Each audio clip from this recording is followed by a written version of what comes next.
They say love is the highest virtue, that to be loved is to be safe, to be wanted, to belong. But what if I told you that love is fickle, that it vanishes in the cold wind of fear, that it fades when power enters the room? Niccolo Machiavelli once whispered through the pages of time, "It is better to be feared than loved if you cannot be both." And the world heard. But did the world understand? We long to be loved. From our first breath, we seek it in the eyes of our mother, in the hands of friends, in the arms of lovers. But love, in its purest form, is voluntary. It cannot be demanded. It cannot be held by force. It slips, like water through clenched fists. Fear, on the other hand, fear obeys. Fear listens. Fear bows. There is a dark beauty in control, a seductive rhythm in domination. To be feared is to command presence, to walk into a room and silence it, to be unmovable, to be law. But here's the question no one wants to ask: at what cost? Fear isolates. Fear creates distance. Those who fear you may obey, but they do not trust. They do not weep for your pain. They do not celebrate your joy. They serve until they find a chance to be free. So which is stronger, the loyalty of love or the obedience of fear? A leader loved is followed. A leader feared is tolerated. But a leader both loved and feared is immortal in the minds of men. But Machiavelli wasn't speaking only of kings or tyrants. He was speaking to you, to the self, to the quiet war within. Have you ever feared your own weakness? Have you ever tried to love yourself, but failed? Because deep inside, you didn't trust yourself. You didn't respect yourself. You wanted to be kind, but the world walked over you. So you built walls.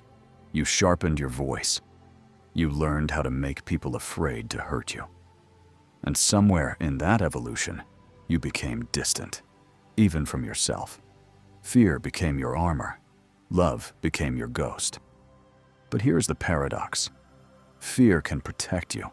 It can keep you from pain, but it can also keep you from connection. And love can break you, but it is also the only thing that can heal you. To be feared is a strategy. To be loved is a surrender. So what do you choose? What do you carry with you each day? Do you lead with force? Or do you risk being seen, being hurt, being known? You see, Machiavelli wasn't wrong. He wasn't evil. He was observant. He saw the world as it was, not as we wish it to be. But understanding the world doesn't mean you must become it. You can choose another way. You can be firm without being cruel. You can demand respect without spreading fear. You can lead from strength, but still be gentle. And maybe, just maybe, you can learn to be both. Both feared and loved.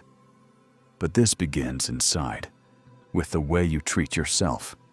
Do you rule yourself with fear, punishment, guilt, shame? Do you push yourself like a tyrant because you're afraid of failure? Or do you guide yourself like a leader worth following? Someone who is respected by the soul, not enslaved by it. The way you lead your inner world shapes how you lead your outer one. So remember the quote, not to become cruel, but to become conscious. Because in this world, power speaks. And sometimes, being kind is not enough. Sometimes, you must be unbreakable. But don't lose your heart. Don't trade love for fear. And don't trade fear for weakness. Hold both. Balance both. Master both. And in that harmony, you will not just survive. You will become unforgettable. You will not be just feared. You will not be just loved. You will be respected. And that is the beginning of real power.